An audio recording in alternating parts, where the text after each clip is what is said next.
ngo bafashe amatiyo avana imyanda muri wese akaboneza muri ibi byobo. Genda nawe urebe nudasanga ari imyanda ituruka muri tuwarete.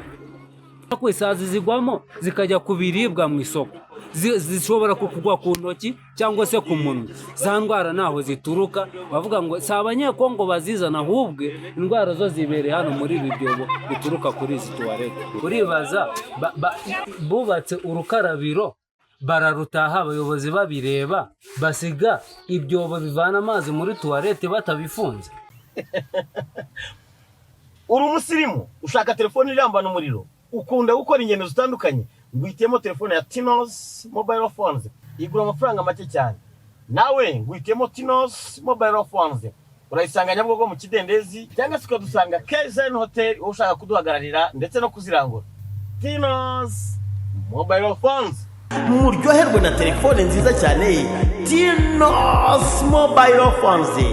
Bindi bisobanuro wakwifashisha nimero ureba kuri ekara yawe. Yifashishije igiti kirekire, umwe mu baturage bakorera muri iri soko rya hepfo riherereye mu murenge wa Nkanka wo mu karere ka Rusizi, arimo aragaragaza uburebure bw'ibi byobo bijyamo umwanda uva muri ubu bwiherero bukoreshwa n'abagana n'iri soko ndetse n'abahakorera umunsi ku wundi, ariko bakaba bafite impungenge z'uko umwana ashobora kuzataratamba akagwamo akaba yahasiga ubuzima, yemwe n'ukuze. Izindi mbogamizi bagaragaza zikaba ari iz'umwuka mubi uturuka muri ibi byobo ndetse n'urusazi rutuma. Ibi ni byo abaturage bahera bavuga ko bakagombye kugobokwa bwangu, ngo naho ubundi bitari ibyo abazarwara indwara ziterwa n'umwanda bazaba benshi. Ibi ngibi tukurikije ukuntu tumuzi, buri munsi turamukurikirana twumva ibiganiro bye. Ibi byose yafunga abantu ngo biyita ngo nabayobozi hano, ngo nabayobozi kandi batazi n'ibyo bagiye gutera ibyo bakora. Kubiyigi noneho ni ibihugu by'abaturanyi tuzi ngo ni iby'imyanda, ntabwo bifite nk'ibi ngibi. Haswa natwe noneho dufite umuyobozi uzirana n'ikintu bita umwanda. Witwa umuyobozi mu karere yafungwa kubera n'uwo muyobozi tutazi ngo ni umuyobozi w'akarere. Niba ari umugore, niba ari umusore, niba ari umukobwa, ntabwo nanigera mureba kandi mba hano muri uwo murenge. Ibi byobo bakoze zino tuwarete buruzura buno bwiherero, n'abayobozi baza kubutaha barambikaho imbaho. Hashize iminsi imvura iguye, za mbaho zirasaza, abantu baje bakandagira nk'umuntu yigeze kugwamo, wese aratebera, bamukuramo bamujyana mu kiyaga koga kwiyoza. Nk'uba akana kaguyemo ntabwo kavamo. Turibaza nk'ubuyobozi kandi buhora butambuka hano, iki cyobo burakibona, nta nibyo biduteje ahubwo uno mwanda. Turibaza ubuyobozi burabibona cyangwa ntago bubibona. Bafashe amatiyo avana imyanda muri wese akaboneza muri ibi byobo. Genda nawe urebe nudasanga ari imyanda ituruka muri tuwarete. Isazi zigwamo zikajya ku biribwa mu isoko, zishobora kukugwa ku ntoki cyangwa se ku munwa. Za ndwara naho zituruka, bavuga ngo si abanyekongo bazizana, ahubwo indwara zo zibereye hano muri ibi byobo bituruka kuri izi tuwarete. Uribaza bubatse urukarabiro bararutaha, abayobozi babireba basiga ibyobo bivana amazi muri tuwarete batabifunze. Urumva ni ikibazo gikomeye cyane. Ubona iri soko rizamwe abantu benshi, ari abakongomani, ari n'abanyarwanda baturutse Nyamasheke, Kamembe, Nkombo. Urumva hahurira abantu benshi. Ibiriya ni ibyobo ntabwo hafunze, ntabwo hafunze. Amatiyo barayayoboye, amazi amanukiramo hariya avanzemo n'umwanda. Bakomeza basaba ko amafaranga asoreshwa muri iri soko yakagombye kwifashishwa mu kumena beto kuri ibi byobo byakira umwanda uva muri ubu bwiherero rusange. Kuza ko ubu bwiherero nimba barabwubatse, baza bakongera kubaka neza, bagasimanta, bagafunga, kuko hagwamwo amasazi, hakagwamwo iki, abana bagatera nk'ibyatsi n'ibitaka. Turifuza ko baza bakabufunga byibura izi ndwara zitazatumerera. Ikindi leta irikoreramo kubera ko batuvanaho umusoro, nta ukoreramo hano, yaba arushyira utunyanya hasi gutya. Nihe mpamvu tudatera imbere nk'utundi turere?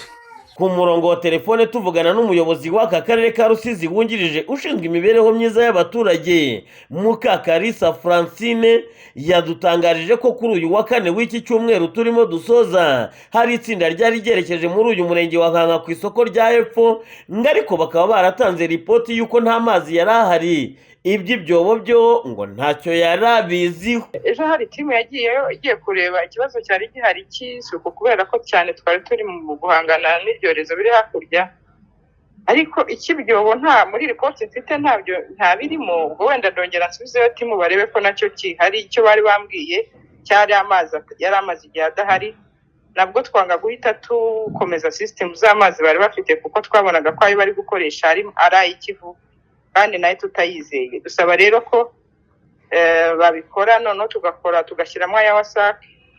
Ibyo nzi, ariko ibyo by'ibyobo muri ripoti bampaye ntabwo ibyobo birimo. Cyakora ubwo ndaje nongere mbabwire barebe n'ibyo by'ibyobo ko bihari kuko ikibyobo byo ntabyo nzi. Iba abaturage babitangaje mu gihe bakomeje ingamba z'ubwirinzi ku cyorezo cya Ebola gikomeje kugaragara mu gihugu cy'abaturanyi cya Repubulika Iharanira Demokarasi ya Kongo. Ibyo abaturage bavuga ko hatagize igikorwa n'ubundi umwanda ugaragara aha, indwara ziterwa n'umwanda zizakunkumura abatari bake.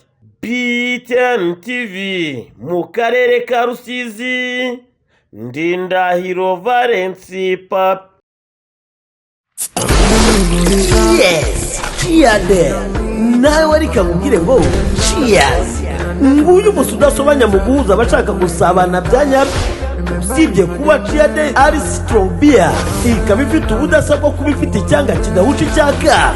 Ikindi gitera hangover. Cheers isuzanirwa na Oranza Company Limited, iyikubuye mu gihugu cy'Ubushinwa. Ukaba uyisanga aho usanzwe ugurira icyo kunywa hose mu gihugu, yaba mu tubari, mu mahoteli, mu maresitora, mu masupamaketi atandukanye. Ubu Cheers yageze ku isoko. Usibye kuba Oranza Limited ituzaniye umunezero w'icyo kunywa, banadushyiriye ubwasisi bwo kutuzanira imodoka zikoresha amashanyarazi bitagusabye gusiragira ukiramo esanse aho ugeze hose. Aya mahirwe wayakura he? Usibye kuba izi modoka ari nziza, nta nubwo igiciro kihenze ko tuyiguha ukishyura mu gihe kingana n'imyaka 5, n'abifuza gukodesha by'igihe gito namwe mwashyizwe igorora. Bindi bisobanuro wakwifashisha nimero ureba kuri ekara yawe. Oranza Company Limited, iterambere ryihuse ku banyarwanda.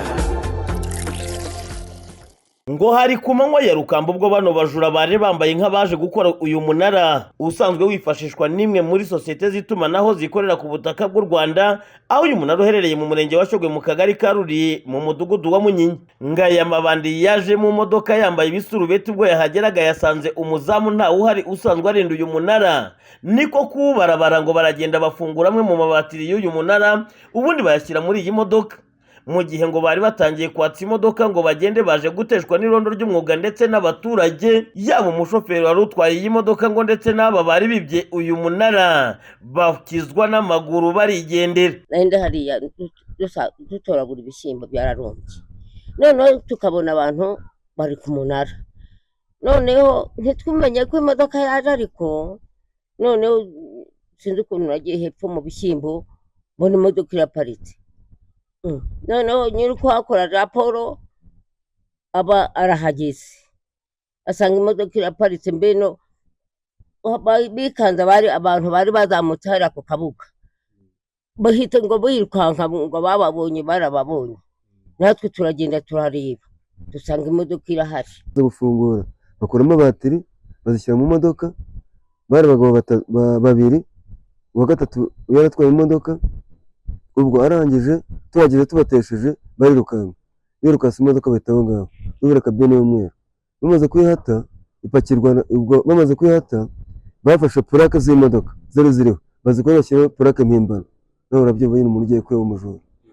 Barangije imodoka bahita aho ngaho, bakimara kuyihata bahita batana za batiri ziri muri ya modoka. Umushoferi ngo baramufashe aramubwira ngo naze ngo bajye kumuha akazi. Bageze ahangaha bavamo, ngo bari bambaye n'imyenda y'akazi, bambaye na bya bigofero, bavamo bajya guterura ngo amabatiri bari batangiye no kubiterura babizanye banabishyizemo. Bamaze kubishyiramo sinzi uwahamagaye, sinzi umuntu wahamagaye. Amaze guhamagara bari baje kwiba nyine ngo umunara nyine ntabwo ari byiza kuko baduhemukiye, nuko umuntu yahita yigendera. Nasize bamubuze uwo mushoferi. Jura baje bitwa bari mu modoka, hanyuma imodoka barayiparika, baragenda bajya gufungura umunara, hanyuma hari akazu kaba hariya haruguru baragafungura, ibyuma bimwe bashaka gutangira kubideplasa babishyira muri iyo modoka. Hanyuma rero ubuyobozi bw'irondo bwa Munyinya bwarabimenye, hanyuma barabikurikirana. Muri uko kubikurikirana rero abajura bamaze kubona yuko abanyerondo bari gutanga amakuru bakorera hano Munyinya, hanyuma n'ubuyobozi babonye ko bugiye kuhagera bati imodoka bariruka. Bamwe mu baturage twahasanze bavuga ko biteye isoni n'agahinda ndetse bakanashimangira ko ngo abajura nk'aba batari basanzwe, ariyo mpamvu basaba bagenzi babo kuzajya baba maso abaturage bagezeho amakenga bakabahuruza inzego bwite za leta n'iz'umutekano. Ubuyobozi bafatanyije icyuho kuko baraje baracunga baramaze icyumweru, harimo wambaye ijire nk'iriya bakoresha uwo muhanda n'undi bagendanaga, tukagenda n'abakozi ba REG naho ni abajura. N'ubusambo urumva nyine n'ubusambo buri hejuru cyane, kuko nyine bo wenda bamenyereye kwiba mu mujyi na hehe, ariko bararebye baravuga bati reka tujye ni Munyinya, wenda ibyo kwibisha imodoka ntabwo birahagera. Ubwo nyine urumva ko n'ubusambo nyine buri hejuru cyane natwe bwadutunguye. Ni amakuru ashimangirwa n'umunyamabanga nshingwabikorwa w'uyu murenge wa Shyogwe, Bwana Nsengimana Oswald. Twamenye ko amakuru ko hari abantu 4 baje baza ku munara bigize abakozi ba Airtel, baza binjira mu munara nyine bafungura ibikoresho bya batiri, barangije bipakira mu modoka, baje bafite imodoka bayipakiramo. Ariko kubera yuko dufite mu rwego rwo kurinda umutekano twashyizeho uburyo bw'irondo rya kumanywa, umunyerondo wacu ahita babona barimo gupakira, we nyine agira amakenga aravuga ati ntabwo yiteye ko bavuze ngo ni abakozi bambaye n'amajiri, ahita agira amakenga batwaye ikintu bipakiye. We icyo yakoze ntabwo bari kumusubiza ko batari abakozi, we yahise agira amakenga araduhamagara, hamagara ubuyobozi, ahamagaye ubuyobozi rero duhita twihutira kubaza abantu bo muri kampani, nayo yihutira kuza imenyesha n'inzego z'umutekano. Natwe birumvikana ko twihutira kugira tujye turebe kuko abantu bapakira bari bo, ariko bumvishe atangiye guhamagara ubuyobozi bahise biruka, imodoka bayisigaho ngo n'umushoferi we yayisigaho ngo ariruka. Kugeza ubu ntatwe twabona ko birumvikana barirukanse barahunga, twasanze bamaze kugenda, kuko bahise nyine babonye umunyerondo ahamagaye ubuyobozi bahise bahunga. Imodoka resiga, imodoka yo yarafashwe ishyirwa kuri polisi. Ubwo mu gihe nyine iperereza rigikomeje.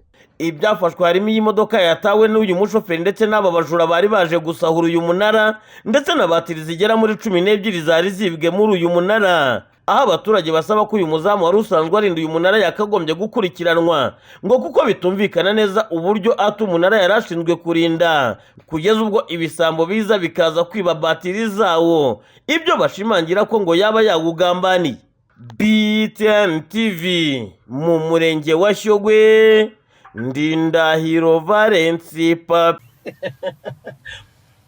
Uri umusirimu ushaka telefone irambana umuriro, ukunda gukora ingendo zitandukanye, ngwitemo telefone ya Tinos Mobile Phones, igura amafaranga make cyane. Nawe ngwitemo Tinos Mobile Phones, urayisanga Nyabugogo mu Kidendezi, cyangwa se ukadusanga KZN Hotel ushaka kuduhagararira ndetse no kuzirangura. Tinos Mobile Phones, muryoherwe na telefone nziza cyane Tinos Mobile Phones. Bindi bisobanuro wakwifashisha nimero ureba kure yawe.